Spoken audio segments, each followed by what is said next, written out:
Nigeria amending 2020 budget to assume oil price of $20 a barrel.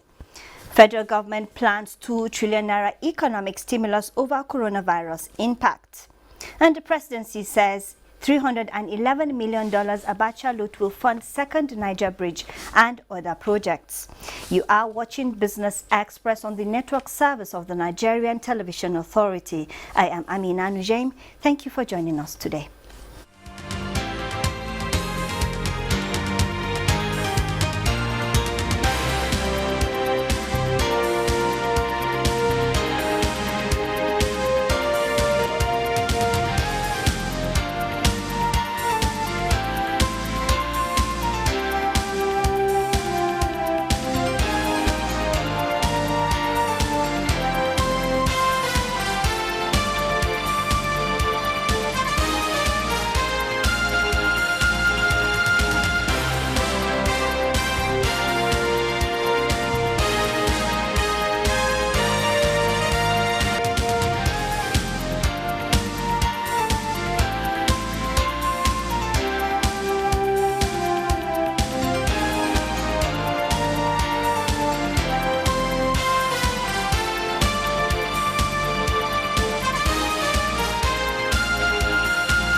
Nigeria is amending her 2020 budget to assume an oil price of $20 per barrel.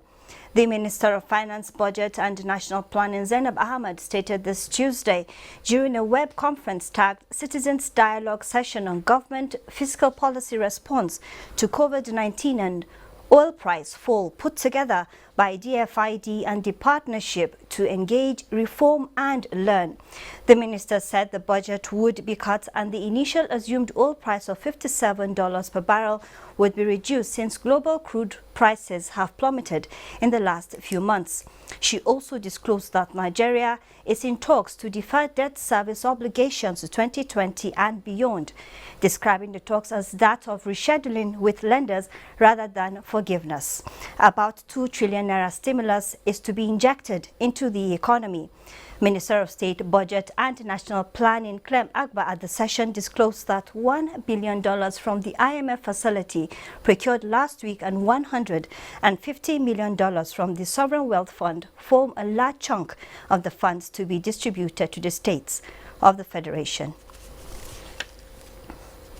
The federal government says the $311 million it received from looted funds by Sani Abacha will be used to fund ongoing projects in the country. Presidential spokesperson Garba Shehu, in a statement, said the funds have already been allocated and will be used in full for vital and decade-overdue infrastructure development of the second Niger bridge, the Lagos-Ibadan and Abuja-Kaduna-Kano expressways. Shehu said the projects will help government in creating tens and thousands of jobs in construction and local skills which can be useful in future Nigerian projects. The government had on Monday announced the repatriation of $311.797 million recovered assets of late General Sani Abacha.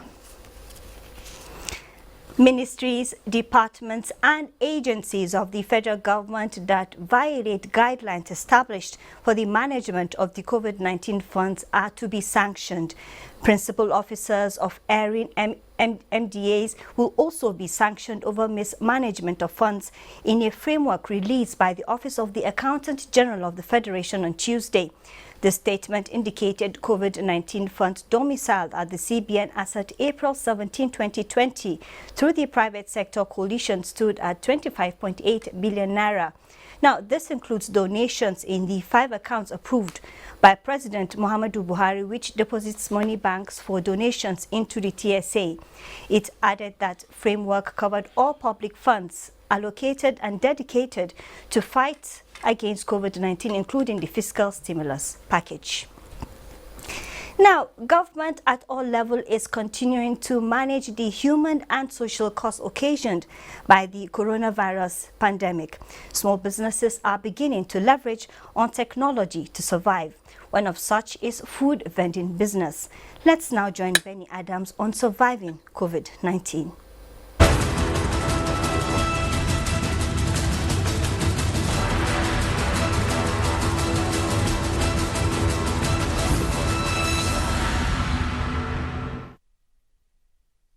Amaka from Enugu, are you there? Yes, I am. Mercy from Lagos. Julia Adams is an entrepreneur in the connection economy. Her business thrives through referral using ICT. All she does is to connect people to goods and services and get rewarded in cash. While Mojisola Fadeyi is a caterer with a food outlet in Wuse, Abuja. With the lockdown, her business went down, but she refused out and decided to operate from this small kitchen in her little home to keep her customers' appetite going. When you taste my food, you will just be stuck, So people refer and then they call the number given to them.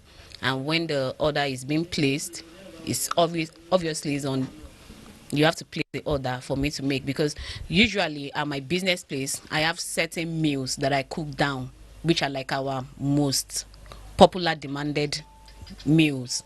But during this lockdown, what I do is when you order, then I will now make it fresh. So it's more like a la carte, So yeah, when I make it, a delivery guy comes, pick it up, and then deliver to them. Social distancing. Mojisola's food business depends on referral, and she connects with Julia to boost her food sales. I've just connected the delivery man to the lady selling food, and he's getting money on that. And I've just bought food from her, and she's getting money on that. And if I refer anybody to her, she's also getting money on that. If I want, she gives me food for my commission. If I don't want, I don't take anything from her, but because I'm just here to help businesses. But I mean, people can leverage on that and get commission on little things. So people are just going online, connecting people to information, people to products, people to services, and get commission on it. So connected economy is here to stay. Linus Barifa says the delivery business at this time puts modern food on his table. The lockdown helps us, it enables us to have more customers. As it has become more challenging for most businesses to keep their financial wheels turning during the lockdown due to less revenue churn and the general uncertainty in the global financial environment, Julia and her likes believe that it is time to leverage on the connected economy. I also have online platforms where people just buy and sell. They connect people to products, people to services, and they don't own a single shop in Nigeria. As more people continue to transit from the physical market transaction to virtual space transaction, experts believe that much cost is saved in the production chain. Benny Adams there on surviving COVID-19. The Africa Continental Free Trade Agreement, AfCFTA, was slated to effectively take off July this year. The agreement initially is to remove tariffs on 90% of goods and allow free access to goods and services to deepen intra-Africa trade. The plan is to make the Africa continent the market's largest free trade area, but just a few months to the implementation, Secretary General of the AfCFTA announced the postponement of the implementation due to disruptions caused by coronavirus pandemic. We will be discussing the impact of the coronavirus pandemic on Africa as a continent and on the AfCFTA. Our guest today on the program is Professor Jonathan Anarmu. He is a professor of international economic relations. Professor, thank you very we're much. here to talk about one of the things you are so passionate about today. Yes, I am very, very passionate. Okay, now stating the obvious, the entire globe has been affected by COVID-19. Yes. Africa inclusive. Now, how would you describe its impact on the continent and subsequently post-COVID-19? Thank you very much, my sister Amina. You see, just as rightly said, surviving COVID-19. That's right. You see, it's not only a country alone, it's not only Africa, it's the entire world. Just about 2 days ago, the former Director General of WTO was saying that because of COVID-19, there have to be a change in the way we think, in the way we negotiate, in the way we do things. So clearly speaking, when you look at COVID-19, the Secretary General was just appointed in February, and he resumed in March. But when he's resuming already, the problem already there. I mean, for him to say, okay, let's still go ahead to be able to have the things to start on the 1st of July, it's going to be difficult. Why? Because member states are preoccupied in making sure that their economy are in shape. Quite a lot of health issues are affecting countries. Many countries are closing border, even in Nigeria. Border from one state to another one are being closed. So also is the issue. So something comes to mind here. You're talking about the continent is fighting COVID-19. Wouldn't you say this would be the time to facilitate trade, particularly in pharmaceuticals and improving the manufacturing sector? Nigeria has one of those issues and other countries within the continent. Is this not the time to take advantage of the situation? You are perfectly correct. This is the time to do it, but can people be meeting to discuss what to do now? No. Member states are preoccupied in making sure that the economy is actually in shape. The health situation of the economy is priority number one. Let me say this one, that there are 5 of 6 things that have to be done. Number one, how to resolve the present crisis to make sure that at least the economy keep going. How to be able to re-engineer. How to be able to make sure that they can renegotiate whatever agreement that have been there before. Because whether we want or not, this COVID-19 will affect the way we think, the way we talk, the way we even manufacture. It's going to affect the production value chains across countries. Therefore, it is good that this is the time to be able to say we need to be producing at home. Yes. But let me say, before you can produce at all, people have to be healthy. Before you can produce at all and send to other countries, their borders have to be open. Right now, you can't tell any country to open its border. Quite a lot of cancellation of orders in terms of when you talk about value chains. It's going on now. Why? Because the COVID-19 has taken over everything. So I believe what you are saying is correct, that from this particular problem, we shall be able to see how we can produce for ourselves, how we can trade more among ourselves. That will come in terms of policy options that we need to adjust to be able to beef up our expectation from African continental free trade area. So post-COVID-19, what's the continent going to look like? Post-COVID-19, number one, we need to go and look at African Economic Community Treaty 91 that put this African continental free trade area in shape. And then, again, look at the various phases of the integration. From free trade area to custom union, from custom union to common market, from common market to economic union. And look at the one that are of utmost priority. Right now, we are in free trade area, just stage 1. We have not gone to stage 2. We still have stage 3 under the African continental free trade area before we now go to custom union. So we need to be able to reorder this thing. So post-COVID-19, there is need for reordering of all these policies to be able to take care of what we are going to meet in the future, because the global environment will change drastically. Okay, let me mix it up a little bit. Yeah. African countries agreed in 2018 to sign the agreement in Kigali with the intention of facilitating socio-economic relations. Yes. Then came the border closure by Nigeria, and now COVID-19. With all of these things happening, is there anything positive to look at? Oh, there are so many positive things. COVID-19 have now said that we have to dismantle our various agreements with the nations. ECOWAS is still intact. Even African Continental Free Trade Area is still intact. You can see the Secretary still talking to us that this thing we have to be shifted to the January 2021. Not that we have to cancel everything. No, there's a lot of hope. We have put a lot of things down now. What we need to do is how to readjust those things to be able to fit in into the present environment of COVID-19. Because this COVID-19, by WHO, we don't know when it's going to finish. And therefore, we have to be prepared for the worst you can take the best. If you say, oh, by next week, it's going to be over, who told you? Let us prepare as we, this thing has come. Let us see what we can do to make sure that every of our agreements in Africa, every of our agreements in ECOWAS, they are actually sustained. They are not being totally killed or driven away by COVID-19. And that is the real priority now. The real priority. Yes. I'm still going to throw in some No more problem, go into the mix. Bureaucracy, Yeah. poor infrastructure, persistent non-tariff barriers, and very recently, again, I keep mentioning it, COVID-19. Do you see a possibility of resolving all these issues post-COVID-19? Let me tell you one thing. It is not only Africa that is facing this problem. Even before COVID-19, look at the economic rupture between America and China. Look at what is happening between Ukraine and Russia. Look at what is happening globally. Look at even the WTO itself. I was in a WTO meeting, ministerial conference meeting in Argentina about 2.5 years ago. We couldn't reach a consensus. You see, the global space is changing, and therefore we just continue to adapt.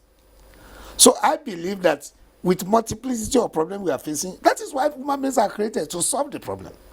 So there will continue to be a problem, and solution we have to be looked for, and we are going to solve it. So we don't have enough infrastructure. I can hear that you reading that President Buhari said the loot they got from Abacha will be used to complete Lagos-Ibadan Expressway, as well as the one from Abuja to Kaduna and that of Kano, which are major commercial routes. So governments themselves, they are very, very sensitive to what have to be done now. And I can hear this particular president trying to actually make sure that they reorder the MDAs in line with the way in which we can actually reduce wastages. This is excellent.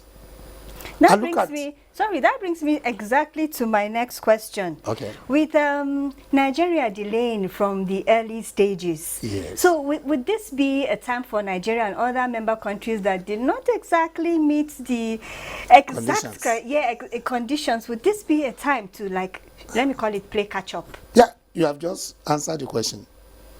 You see, to me, this delay we are witnessing is another opportunity for Nigeria, particularly the African Continental Free Trade Area Action Committee, to be able to tidy up what they are doing, and then to be able to ratify, that's number two, and then make sure that the protocols of the African Continental Free Trade are well domesticated into our various sectors of the economy, in our various ministries, so that the understanding is quite clear. It's an opportunity for us to be able to tidy up what we have not actually tidied up before. But at the same time, it's another opportunity, even for African Continental Free Trade Area Secretariat, to be able to look at the unfinished negotiation and get them finished as well. But seriously speaking, the delay is going to, if we use it positively in Nigeria, it's going to be an opportunity to be able to make sure that we can actually come up to be able to get done all those things that we have left undone before. Talking about coming up and talking about things Yes. that still need addressing. Just before I let you go, Thank you. would you shed more light on the Africa continent using this opportunity to find solutions to challenges like debt profile, unemployment, and high inflation within the continent? Definitely so. African Continental Free Trade will touch tangentially, if not totally, all those things you are talking about. If we can produce what we want to consume, clearly we are going to conserve foreign exchange. I can hear Afrexim saying that instead of wasting our foreign exchange in importing things among ourselves, we are going to have what we call African Continental Payment System. You use your domestic currency. In that case, the foreign exchange we are using to import into the country will no longer be used to be available for something else. So, clearly speaking, I think that this thing will give us an opportunity to be able to address other macroeconomic indices, including inflation that you mentioned. Why? Because of the fact that if we can produce better now, and then we can sell, more money will be available, production opportunity will be enhanced, right? As a result, price is going to come down. And then the price have to be right for people to actually import from you anyway. So, obviously, this one will actually affect all the basic economic indices in a positive direction. Productivity increase, GDP increase, price coming down, exchange stability. Yes, I'm not saying it will answer everything. It will affect them tangentially. Very interesting times the continent is in, indeed. Yes. Thank you so much for Thank your you. insight, Professor Jonathan Aremu. He is a professor of international economic relations. We'll definitely keep a close eye on things and possibly a follow-up discussion. Okay. Thank you for your insight. Okay, thanks. You have been watching Business Express, reaching you from Abuja, Nigeria's capital. The program returns shortly.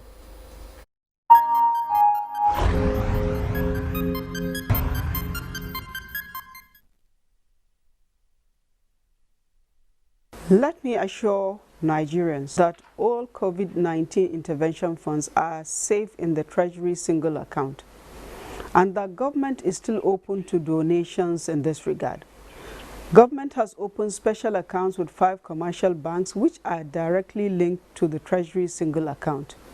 Donated funds are safe in the Central Bank of Nigeria.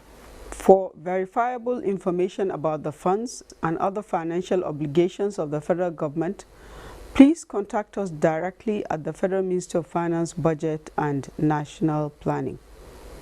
The account details for the donations are as follows.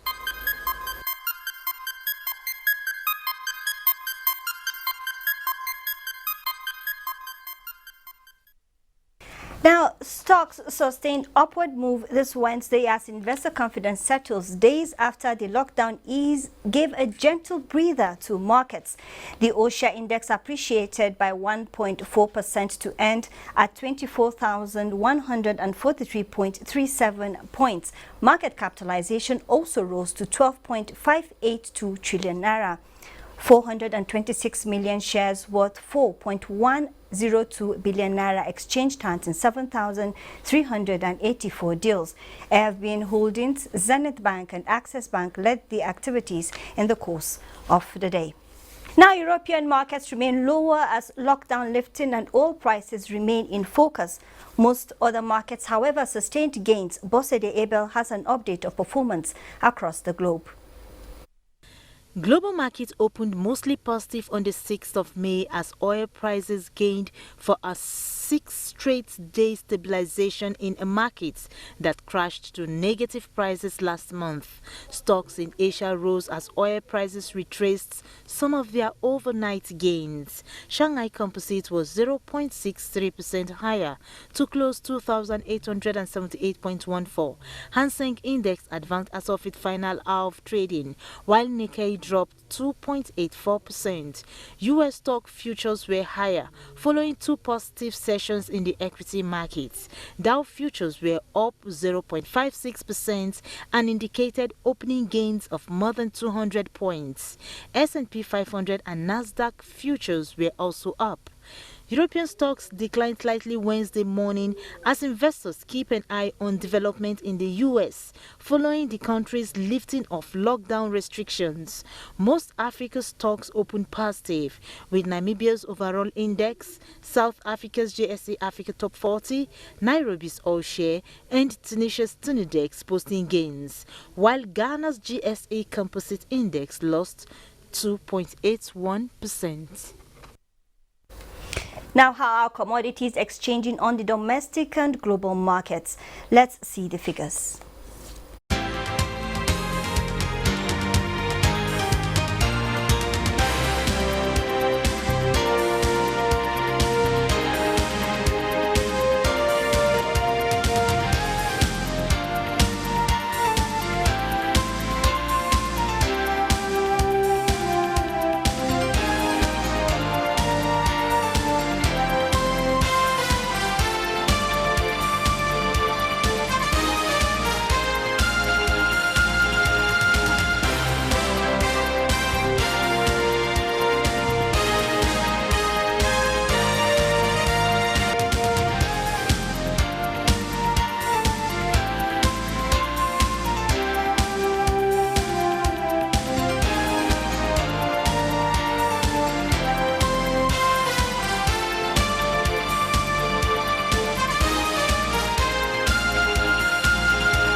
With that, we come to the end of this edition of Business Express. We value your feedback, so keep the comments, observations and suggestions coming.